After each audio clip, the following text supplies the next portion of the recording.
இந்த வாட்டி வெள்ளியங்கிரியில வந்து பார்த்தீங்கன்னா, வெள்ளியங்கிரி ஆண்டவர் கூல் பார் அப்படிங்கிறவங்க தான் மொத்தமாவே கான்ட்ராக்ட் எடுத்திருந்தாங்க போல. ஸோ மலை மேல அவங்க தண்ணி பாட்டில் விக்கிறது ரூ. 50க்கு விக்கிறாங்கன்னு நெறைய பேர் சொல்லியிருந்தாங்க. உங்களுக்கே தெரியும் அந்த மலை மேல எவ்வளோ கஷ்டப்பட்டு அத தூக்கிட்டு போறாங்க.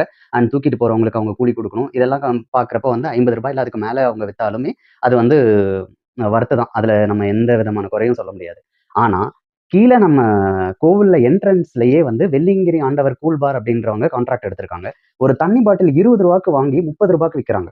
அவங்க கண்டிப்பா வந்து அவங்களுக்கு வரும்போது ரூ. 10 ரூ. 12 வரும். அதுலயே அவங்களுக்கு லாபத்தோட தான் எம்ஆர்பி ரேட் ரூ. 20ன்னு வச்சிருப்பாங்க. பட் அந்த தண்ணிய வந்து அவங்க ரூ. 30ன்னு விக்கிறாங்க. அது அநியாயம். கிட்டத்தட்ட லட்சக்கணக்கான பேர் போறாங்க. ஒருத்தங்க கிட்ட ரூ. 10ன்னு அவங்க இது பண்ணாங்கன்னா, போறவங்க எல்லார்கிட்டயும் ரூ. 10 ரூ. 10ன்னு அதிகமா வாங்குனாங்க அப்படின்னா, எவ்வளோ காசு அவங்க இது பண்றது? இந்த மாதிரி பணத்தாசை புடிச்சவங்கள கிட்ட வந்து கான்ட்ராக்ட் குடுத்து, அங்க போற பக்தர்களுக்கு பெருசா எந்த வசதியுமே பண்ணி குடுக்கலைங்க. கிட்டத்தட்ட கீழ இருந்து 7வது மலை வரைக்குமே வந்து கடை மட்டும் தான் இருக்கு. மத்தபடிக்கு வந்து வேற எந்த ஒரு ஃபெசிலிட்டியும் கிடையாது.